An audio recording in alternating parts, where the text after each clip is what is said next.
महाभारत का युद्ध धर्म और अधर्म का युद्ध था। कृष्ण पांडवों के पक्ष से थे, परंतु उन्होंने युद्ध में शस्त्र नहीं उठाने का निर्णय लिया था। वहीं श्री कृष्ण की नारायणी सेना कौरवों की ओर से लड़ रही थी। युद्ध में कभी कौरवों का तो कभी पांडवों का पलड़ा भारी लगता। महाभारत के युद्ध में कुरुक्षेत्र की रणभूमि पर श्री कृष्ण ने प्रत्यक्ष रूप से शस्त्र नहीं उठाए, लेकिन अर्जुन का सारथी बनकर श्री कृष्ण युद्ध भूमि में अर्जुन का मार्गदर्शन करते रहे। द्रौपदी के भाई धृष्टद्युम्न पांडवों के सेनापति थे। वहीं कौरवों के तरफ से गंगा पुत्र भीष्म सेनापति थे। उनके नेतृत्व में युद्ध लड़ा जा रहा था। कौरव दल पूर्ण बल से युद्ध करने के बाद भी 5 पांडव में से किसी का भी बाल भी बांका न कर पा रहा था। कौरवों के प्रधान सेनापति भीष्म 10 दिनों तक पांडव सेना पर भारी पड़े थे। प्रतिदिन भीष्म हजारों सैनिकों को मार रहे थे, परंतु दुर्योधन भीष्म पितामह पर कहीं न कहीं संदेह कर रहा था। उसे लग रहा था कि पितामह भीष्म जानबूझकर पांडवों का साथ देते हैं और उन्हें मारना नहीं चाहते। यही सोचकर एक रात दुर्योधन भीष्म से सीधे बात करने के लिए उनके पास शिविर में पहुंचा। जब दुर्योधन भीष्म के शिविर में पहुंचा तो देखा भीष्म चिंतनशील होकर शिविर में बैठे थे। यूं आधी रात को दुर्योधन को अपने शिविर में प्रवेश करते देख भीष्म हैरान हुए। उन्होंने दुर्योधन से शिविर में आने का कारण पूछा। भीष्म की कर्तव्य निष्ठा पर उठे प्रश्न। दुर्योधन ने गुस्से में कहा, पितामह, आपके मोहपूर्ण अन्याय के कारण मैं आधी रात को आपके शिविर में आने के लिए विवश हुआ हूँ।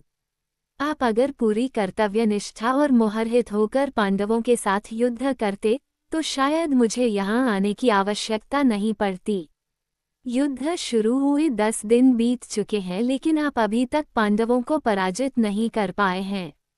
आप संसार को दिखाने के लिए युद्ध का अभिनय कर रहे हैं। आपको आज भी पांडवों से अति प्रेम करते हैं और आप मेरे सेनापति होते हुए भी पांडवों को युद्ध जीतते देखना चाहते हैं। अपने बारे में दुर्योधन के मुख से ऐसी बात सुनकर पितामह भीष्म बहुत दुखी हुए। पांडवों को मारने के लिए भीष्म सज्जा। दुर्योधन के मुख से कटु वचन सुनकर भीष्म ने दुर्योधन से पूछा, तुम क्या चाहते हो पुत्र दुर्योधन? दुर्योधन ने कहा, पांडवों की मृत्यु और इसके लिए आपको अपनी दिव्य शक्तियों का प्रयोग करना होगा। पितामह भीष्म ने अपनी शस्त्र विद्या का प्रयोग करते हुए सोने के 5 अचूक तीर निकाले और इसे अभिमंत्रित करके बोले, दुर्योधन, तुम व्यर्थ में संदेह करते हो। इन बाणों से कोई नहीं बच सकता। कल का दिन युद्ध का अंतिम दिन होगा। एक ही दिन में 5 पांडवों को इन बाणों से समाप्त कर दूंगा। फिर पांडवों के मरते हुए युद्ध का परिणाम तुम्हारे पक्ष में होगा। पितामह भीष्म की बात सुनकर दुर्योधन प्रसन्न हुआ, लेकिन अगले ही क्षण उसके मन में पितामह भीष्म के प्रति संदेह उत्पन्न हो गया।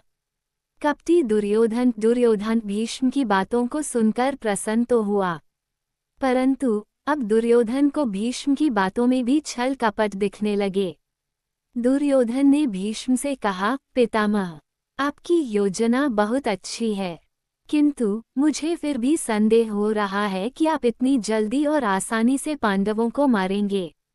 हो सकता है आप मोहवश या प्रेमवश उन्हें न मार पाएं। अतः आप इन बाणों को मुझे दे दें। मैं युद्ध भूमि में आपको ये 5 बाण दूंगा और आपको आपके कर्तव्य की याद दिलाऊंगा। तब आप पांडवों का वध मेरे सामने कीजिएगा।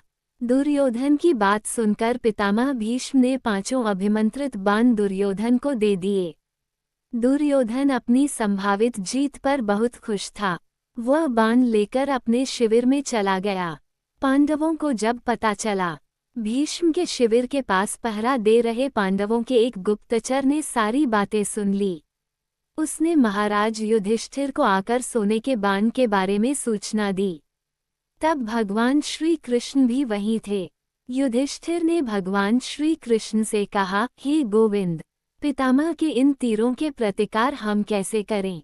इस बात को सुनकर श्री कृष्ण युधिष्ठिर संग ही अर्जुन के शिविर में पहुंचे और अर्जुन को पूरी घटना बताई। श्री कृष्ण ने अर्जुन से कहा कि पार्थ, तुम्हें दुर्योधन से उन 5 बाणों को मांगना होगा। श्री कृष्ण की बात सुनकर अर्जुन ने अचंभित होकर पूछा, दुर्योधन भला वो तीर मुझे क्यों देगा? तब श्री कृष्ण ने अर्जुन को स्मरण दिलाया कि एक बार अर्जुन ने दुर्योधन को यक्ष और गंधर्वों के हमले से बचाया था। अर्जुन पहुंचा दुर्योधन के पास। तब दुर्योधन ने प्रसन्न होकर अर्जुन से कहा था कि वो कोई भी कीमती चीज दुर्योधन से मांग सकता है। उस दिन अर्जुन ने बात को टालते हुए दुर्योधन से कुछ नहीं मांगा था। अब वो समय आ गया है। अर्जुन को श्री कृष्ण की बात सुनकर सब स्मरण आ गया। युधिष्ठिर की आज्ञा से अर्जुन दुर्योधन के शिविर में पहुंचे। दुर्योधन अचानक अर्जुन को अपने शिविर में देखकर शशंकित हुआ। अपनी शंका को छुपाते हुए जोर जोर से हंसते हुए दुर्योधन ने अर्जुन से कहा, आओ अर्जुन आओ, क्षमा मांगने आए हो क्या? तुम्हारे प्रिय पितामह ने जो तुम्हारी सेना के साथ किया उससे भयभीत हो क्या? इस रात्रि में आने का क्या कारण है? बताओ, क्या सहायता मांगने आए हो? अर्जुन ने कहा, भ्राता दुर्योधन, प्राणिपाद, सही समझा आपने, मैं आपसे याचना करने ही आया हूँ, परंतु मेरे मांगने से पहले ही आप उसे देने के लिए विवश है। दुर्योधन हंसता हुआ बोला, मैं विवश हूँ अर्जुन। याचक विवश होता है, दाता नहीं। परंतु कोई बात नहीं अबोध अर्जुन, तुम मांगो। अर्जुन ने दुर्योधन से वह 5 बाण मांगे, लेकिन दुर्योधन ने अर्जुन को मना कर दिया। तब अर्जुन ने दुर्योधन को क्षत्रिय धर्म स्मरण कराते हुए उस घटना को बताया, कैसे अपनी प्राण रक्षा के बदले दुर्योधन ने अर्जुन को कोई भी बहुमूल्य वस्तु देने का वचन दिया था। दुर्योधन ने अर्जुन से कहा, तुम कुछ और मांग लो, मैं यह नहीं दे सकता।